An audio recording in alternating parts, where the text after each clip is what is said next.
सबको जय यीशु। इस बाइबल स्टडी प्रोग्राम में मैं आप सबों का हार्दिक स्वागत करता हूं। तो आज हमारे अध्ययन का विषय है टोबित का ग्रंथ और उसमें 14 अध्याय है। और टोबित के ग्रंथ के अध्ययन के समय मैं 7 मुख्य बिंदुओं पर प्रकाश डालना चाहता हूं। सबसे पहले प्रस्तावना, दूसरा टोबित के ग्रंथ का लेखक, तीसरा टोबित के ग्रंथ की रचना कब और कहाँ हुई, चौथा टोबित के ग्रंथ की प्रामाणिकता अर्थात कैनोनिसिटी, और पांचवा टोबित के ग्रंथ के मुख्य आयतें और अध्याय, और छठवां टोबित के ग्रंथ का सर्वेक्षण यानी एक निचोड़, और सातवां टोबित के ग्रंथ की मुख्य शिक्षा। तो आइए सबसे पहले हम टोबित के ग्रंथ की प्रस्तावना को देखते हैं। और यह ग्रंथ शिक्षा देने के उद्देश्य से लिखा गया है। इस ग्रंथ में टोबित नाम के एक संहिता प्रेमी तथा परोपकारी का चरित्र प्रस्तुत किया गया है। वह एक धार्मिक एवं धनी व्यक्ति था।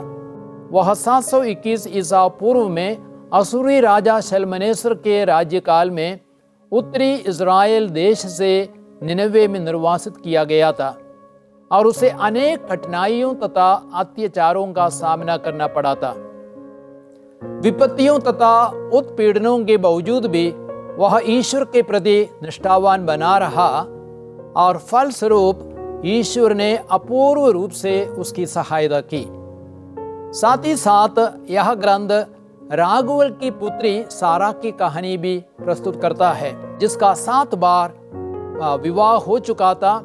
7 बार पति से संसर्ग होने के पहले ही पतियों की मौत हो गई। वह अपने दुख में मृत्यु के लिए प्रार्थना करती है। ईश्वर उसे एक सुयोग्य पति टोबित का पुत्र टोबिया को प्रदान करता है। टोबित का ग्रंथ हमें सिखाता है कि दुख और कष्ट ईश्वर का दंड नहीं है, बल्कि ईश्वर की ओर से मनुष्यों की परीक्षा है। जीवन के अंत में वह धर्मियों को पुरस्कार देता है और अधर्मियों को दंडित करता है। अब हम दूसरे बिंदु पर आते हैं। टोबित के ग्रंथ का लेखक के बारे में कहा जाए तो लेखक तो अज्ञात है। यह ग्रंथ इब्रानी बाइबल में नहीं बल्कि यूनानी बाइबल में पाया जाता है। अब हम तीसरे बिंदु पर आते हैं। टोबित के ग्रंथ की रचना कब और कहाँ हुई। बहुत संभव है कि ग्रंथ की रचना लगभग 200 ईसा पूर्व या कुछ दशक बाद में हुई। चूंकि यहूदी धर्म एवं धार्मिक कार्य जैसे भिक्षादान, मुर्दों को दफनाना, धन्यवाद ज्ञापन आदि बातों पर जोर दिया गया है, ग्रंथ की रचना संभवतः फिलिस्तीन में हुई। मूल ग्रंथ अरामाइक या इब्रानी भाषा में लिखा गया था, जिसके कुछ अंश कुमरान की गुफाओं में पाए गए हैं। लेकिन सबसे पुराना संपूर्ण पाठ जो अब उपलब्ध है वह यूनानी भाषा में है। अब हम चौथे बिंदु पर आते हैं, अर्थात टोबित के ग्रंथ की प्रामाणिकता, कैनोनिसिटी ऑफ द बुक ऑफ टोबित। जैसे मैंने कहा, यह ग्रंथ यूनानी बाइबल में है लेकिन इब्रानी बाइबल में नहीं पाया जाता है। इसलिए प्रोटेस्टेंट विश्वासी इसे कानूनी नहीं समझते हैं। हालांकि संत जेरोम ने भी इसे कानूनी नहीं समझा, फिर भी उसने ग्रंथ को अरामाइक भाषा से लतीनी भाषा में अनुवाद किया। संत अगुस्तिन और अम्ब्रोस इसे कानूनी समझते हैं। हिप्पो की महासभा जो 393 में हुई थी और ट्रेंट की महासभा जो 1545 से 1563 के बीच में हुई थी, उन दोनों महासभाओं ने इसे कानूनी घोषित किया। अतः कैथोलिक कलीसिया इसे कानूनी मानती है। अब हम 5वें बिंदु पर आते हैं। टोबित के ग्रंथ के मुख्य आयतें और अध्याय। मुख्य आयतें हैं टोबित का ग्रंथ अध्याय 12, वाक्य संख्या 8 और 9, जहां भी लिखा गया है प्रार्थना तथा उपवास और भिक्षादान तथा धार्मिकता उत्तम है। दुष्टता से संचित धन संपदा की अपेक्षा धार्मिकता से कमाया हुआ थोड़ा धन ही अच्छा है। भिक्षादान स्वर्ण संचय से श्रेष्ठ है। भिक्षादान मृत्यु से बचाता है, हर प्रकार का पाप हरता है। जो भिक्षादान करता है उसे पूर्ण जीवन प्राप्त होगा। उसके अलावा एक दूसरी मुख्य आयत है तोबित का ग्रंथ अध्याय 13 वाक्य संख्या 10, जहां भी लिखा गया है, प्रभु की दयालुता की स्तुति करो और युग युगों के अधीश्वर को धन्य कहो, जिससे तुझ में उसके मंदिर का पुनर्निर्माण हो।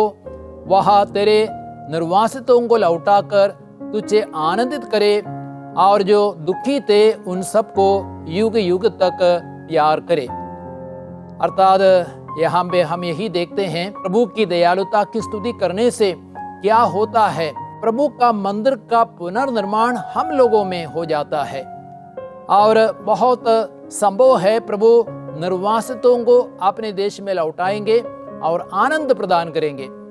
इसलिए तोबित का ग्रंथ हमें यही सिखाता है, अध्याय 13 वाक्य संख्या 10, कि हमें प्रभु की दयालुता की स्तुति करनी है, प्रभु को धन्यवाद देना है। और अब हम देखते हैं तोबित के ग्रंथ का मुख्य अध्याय है अध्याय 12। इस अध्याय में हम तोबित और तोबित की उदारता को देखते हैं। वे अजरिया को अर्थात रफाएल स्वर्गदूत को उसके सभी उपकारों के लिए वेतन के रूप में जो धन उन्हें मिला था उसका आधा भाग देने के लिए तैयार थे। इस पर रफाएल अर्थात अजरिया ने दोनों को एकांत में बुलाकर उनसे कई महत्वपूर्ण बातें कही। उसने कहा, ईश्वर का धन्यवाद कीजिए और सब प्राणियों के सामने यह घोषित कीजिए कि उसने हमारा कितना उपकार किया है। उसके नाम के आदर में धन्यवाद और स्तुतिगान कीजिए। ईश्वर के सत्कार्य प्रकट करने में संकोच मत कीजिए। राज्य का रहस्य अवश्य गुप्त रखना चाहिए, किंतु ईश्वर के कार्य घोषित करना और योग्य रीति से उसकी स्तुति करना उचित है। भलाई कीजिए और बुराई आपके पास नहीं फटकेगी। प्रार्थना तथा उपवास और भिक्षादान तथा धार्मिकता उत्तम है। दुष्टता से संचित धन संपत्ति की अपेक्षा धार्मिकता से कमाया हुआ थोड़ा धन ही अच्छा है। भिक्षादान स्वर्ण संचय से श्रेष्ठ है। भिक्षादान मृत्यु से बचाता है और हर प्रकार का पाप हरता है। जो भिक्षादान करता है उसे पूर्ण जीवन प्राप्त होगा। जो पाप और अन्याय किया करते हैं वे अपने को हानि पहुंचाते हैं।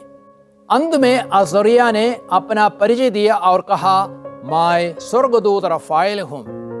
मैं उन 7 स्वर्गदूतों में से एक हूँ जो प्रभु की महिमा के सामने उपस्थित रहते हैं। यह सुनकर दोनों घबराकर मुंह के बल गिर पड़े और भयभीत हो गए। तब स्वर्गदूत ने उनसे कहा, मत डरिए, आपको शांति मिले।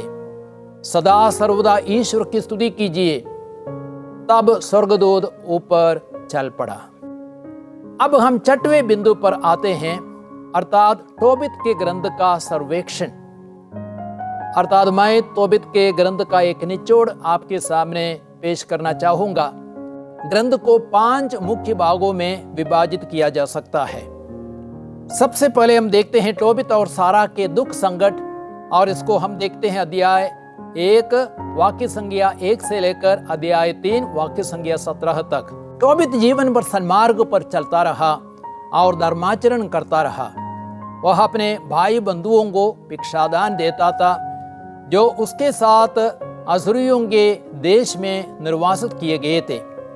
वह नियमित रूप से प्रभु को दशमांश देता था और अनाथों एवं विधवाओं के लिए भी दशमांश चढ़ाता था। वह भूखों को भोजन और नंगों को वस्त्र देता था और मुर्दों को दफनाता था। मुर्दों को दफनाने के कारण राजा उसे मार डालना चाहता था और राजा ने उसकी सारी संपत्ति जब्त कर ली। कुछ समय बाद तोबित को मोतियाबिंद हो गया और आहिस्ते आहिस्ते वह अंधा हो गया। उसकी पत्नी अन्ना के साथ उसका झगड़ा हो गया और पत्नी ने उसे फटकारा। तब तोबित बड़ा दुखी होकर मौत के लिए प्रार्थना करने लगा। उसी दिन मेदिया के एकबताना नामक नगर में रागुल की पुत्री सारा को भी घर की नौकरानी की फटकार सुननी पड़ी। सारा का विवाह 7 बार हुआ था और सारा का पति से संसर्ग होने के पहले ही एक पिशाच ने क्रमशः 7 पतियों को उसके पास आते ही मार डाला था। नौकरानी ने सारा को पतियों की हत्यारिन कहकर फटकारा और उस दिन सारा को बड़ा दुख हुआ। वह अपने को फांसी लगाना चाहती थी। तब उसने सोचा कि मैं अपने को फांसी ना लगाऊं, बल्कि ईश्वर से प्रार्थना करूं कि मैं मर जाऊं। प्रभु ईश्वर ने उन दोनों की प्रार्थनाएं सुनी। स्वर्गदूत रफाएल अर्थात अजरिया उनके पास भेजा गया, जिसे वह उन दोनों को स्वस्थ करे। अब हम दूसरे भाग को देखते हैं, तोबिया की यात्रा और सारा से उसका विवाह। अध्याय 4 वाक्य संज्ञा 1 से लेकर अध्याय 10 वाक्य संज्ञा 14 तक। तोबित की प्रार्थना के दौरान उसे 10 मन चांदी की याद आई जो उसने मेदिया के रागई निवासी गबायल के पास रखा था। तोबित ने उस धन को प्राप्त करने अपने पुत्र तोबिया को मेदिया जाने का आदेश दिया। जब तोबिया जाने को तैयार हो गए, स्वर्गदूत रफाएल ने उसका साथ दिया। रास्ते में जब तोबिया नहाने के लिए नदी में उतरा, उसे एक बड़ी मछली मिली। स्वर्गदूत के कहने पर तोबिया ने मछली को काटकर उसका दिल, कलेजा और पित्तकोश सुरक्षित रखा, क्योंकि दवा के काम में वे आने वाले थे। स्वर्गदूत और तोबिया रात बिताने के लिए रागुल के घर गए। रफाएल के कहने पर तोबिया रागुल की पुत्री सारा से विवाह करने को सहमत हुआ। दोनों का विवाह हो गया। पिशाच को भगाने के लिए तोबित ने अपने कमरे में मछली के दिल और कलेजे का कुछ अंश लोबान के साथ जलते धूपदान में रखा। पिशाच उसकी गंध सूंघकर भाग गया। सारा से संसर्ग होने से पूर्व ही दोनों ने प्रार्थना की, जिसे स्वर्ग का प्रभु उन्हें सुरक्षित रखे और स्वास्थ्य प्रदान करे। प्रभु ने दोनों की प्रार्थना सुनी। तोबिया के कहने पर अजरिया स्वर्गदूत गबायल से धन प्राप्त करने के लिए रागई गया। गबायल ने उसे धन दे दिया और विवाहोत्सव में पधारे। 14 दिनों तक रागुल के घर में विवाहोत्सव मनाने के बाद तोबिया अपनी पत्नी सारा और रागुल द्वारा दी गई आदि संपत्ति, दास दासियां, भेड़ें और बैल, गधे और ऊंट, कपड़े, रुपया और पात्र लेकर अपने घर के लिए रवाना हो गया। अब हम तीसरे भाग में पहुंचते हैं, अर्थात घर वापसी। अध्याय 11 वाक्य संज्ञा 1 से लेकर अध्याय 12 वाक्य संज्ञा 22 तक। सारा और दास दासियों के निनवे पहुंचने के पहले ही तोबिया और रफाएल मछली का पित्त लेकर तोबित के पास पहुंचे। तोबिया ने हाथ में मछली का पित्त लिए पिता की आंखों पर फूंक मारी और उन पर दवा लगाई। पिता की आंखें पुनः अच्छी हो गई और तोबित ने अपने पुत्र को देखकर उसे गले लगाया। तोबित और उसकी पत्नी अपनी बहू की अगुवानी करने निनवे के फाटक गए। निनवे के निवासियों ने देखा कि तोबित पूर्ण स्वस्थ होकर चलता फिरता है, तो उन्हें बड़ा आश्चर्य हुआ। तोबित ने सबके साथ मिलकर प्रभु को धन्यवाद दिया और 7 दिनों तक विवाहोत्सव मनाया। अब हम 14 भाग में पहुंचते हैं, तोबित द्वारा ईश्वर की स्तुति। अध्याय 13 वाक्य संज्ञा 1 से लेकर 18 तक।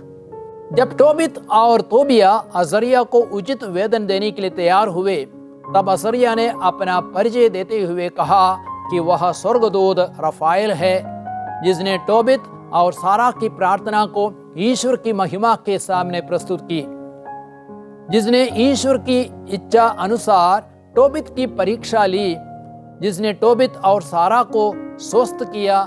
रफाएल ने उनसे यह भी कहा कि वह अपनी इच्छा से नहीं बल्कि ईश्वर की इच्छा से उनके साथ रहा।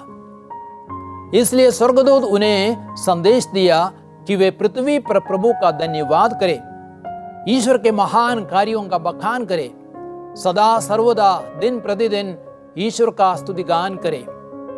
उन्होंने ईश्वर को गाते हुए धन्यवाद दिया। वे ईश्वर के महान कार्यों का बखान करते रहे क्योंकि उन्हें ईश्वर का दूत दिखाई दिया था। अब हम 5वें भाग में आते हैं, अर्थात उपसंहार, अध्याय 14 वाक्य संज्ञा 1 से 15 तक। टोबित ने अपनी मृत्यु के पहले तोबिया को निनवे छोड़कर मेदिया जाने का आदेश दिया, क्योंकि नबियों की भविष्यवाणी के अनुसार निनवे का विनाश होने वाला था। तोबित का बाकी जीवन समृद्धि में बीता और 112 वर्ष तक वह जीवित रहा। अपनी माता की मृत्यु के बाद टोबिया और सारा निनवे छोड़कर मेदिया गए और एकबताना में अपने सास ससुर के साथ रहे। तोबिया ने अपने बूढ़े सास ससुर की भी उनकी मृत्यु तक अच्छी सेवा की और उन्हें दफनाया। मरने से पूर्व उसने निनवे के पतन को भी देखा। तोबिया की मृत्यु एक प्रतिष्ठित नागरिक के रूप में 117 वर्ष की अवस्था में हुई। अब हम 7वें बिंदु पर आते हैं, अर्थात तोबित के ग्रंथ की मुख्य शिक्षा। तो यह एक बहुत ही महत्वपूर्ण बात है। सबसे पहले तोबित का ग्रंथ हमें सिखाता है कि ईश्वर हर परिस्थिति में हमारे साथ है। हमें हर हालत और परिस्थिति में ईश्वर पर विश्वास रखना है। ऐसे समय में भी जब हमें लगता है कि ईश्वर ने हमारा परित्याग किया है। टोबित असूरी राजा शल्मनेसर के राज्यकाल में बंदी बनाकर तिस्बे से निर्वासित किया गया था। अविश्वासी लोगों के बीच में रहते हुए और अनेक दुख कष्टों के बावजूद भी उसने ईश्वर पर भरोसा रखा और फलस्वरूप ईश्वर ने अपूर्व रूप से उसकी सहायता की। और एक दूसरी शिक्षा यह है, परोपकार के कार्य हमें करना है। भलाई कीजिए और बुराई आपके पास नहीं फटकेगी। प्रार्थना तथा उपवास और भिक्षादान तथा धार्मिकता उत्तम है। भिक्षादान स्वर्ण संचय से श्रेष्ठ है। भिक्षादान मृत्यु से बचाता और हर प्रकार का पाप हरता है। जो भिक्षादान करता है उसे पूर्ण जीवन प्राप्त होगा। तो हमें भिक्षादान करने को सीखना है। तोबित के ग्रंथ अध्याय 12 वाक्य संज्ञा 7 से 9 तक में इन बातों को हम पढ़ते हैं। और इस ग्रंथ की तीसरी मुख्य शिक्षा है, ग्रंथ हमें सिखाता है यदि अच्छे एवं धर्मी लोगों के जीवन में दुख संकट आता है, उसके पीछे ईश्वर की कोई अच्छी योजना है। तोबित संहिता प्रेमी तथा परोपकारी व्यक्ति था, फिर भी उसकी संपत्ति जब्त कर ली गई और वह अंधा हो गया। सारा का निष्कलंक होने के बावजूद भी उसके 7 पति विवाह की रात में ही मारे गए। उसकी नौकरानी ने भी उसकी निंदा की, लेकिन तोबित और सारा ने प्रभु पर विश्वास किया और ईश्वर से प्रार्थना की। ईश्वर ने दोनों के जीवन को आशीषों से भरा। और एक चौथी मुख्य शिक्षा है, स्वर्गदूतों की मध्यस्थता पर भी हमें विश्वास करना है। स्वर्गदूत रफाएल ने तोबिया को मार्ग दिखाया, उसके हर काम में सहायता की। रफाएल के मार्गदर्शन द्वारा तोबिया और सारा का विवाह हुआ और सारा के पतियों को मारने वाला पिशाच बांधा गया और तोबित को पुनः दृष्टि मिली। और 5वीं शिक्षा है, वैवाहिक जीवन की सफलता के लिए पति पत्नी को मिलकर प्रार्थना करनी है। आज हम देखते हैं बहुतों का पारिवारिक जीवन अस्त व्यस्त हो गया है। उनका पारिवारिक जीवन असफल है, टूटा फूटा पड़ा है, क्योंकि प्रार्थना की कमी है। हमें तोबिया और सारा से सीखना है। तोबिया ने पलंग से उठकर सारा से कहा, बहन उठो, हम प्रार्थना करें और अपने प्रभु से निवेदन करें कि वह हम पर दया करे और हमें सुरक्षित रखे। वह उठी और दोनों प्रार्थना करने लगे। उन्होंने प्रभु से निवेदन किया कि वह उन्हें सुरक्षित रखे और प्रभु ने दोनों के जीवन को सुरक्षित रखा। मैं आपसे निवेदन करूंगा, आपने इस परिचय को देखा, तोबित का ग्रंथ का एक परिचय मैंने दिया। अब आप तोबित के ग्रंथ का अध्ययन करेंगे। मेरी आशा है आप और अच्छी तरह उस ग्रंथ को समझ सकेंगे। तो आप सबों को जय यीशु।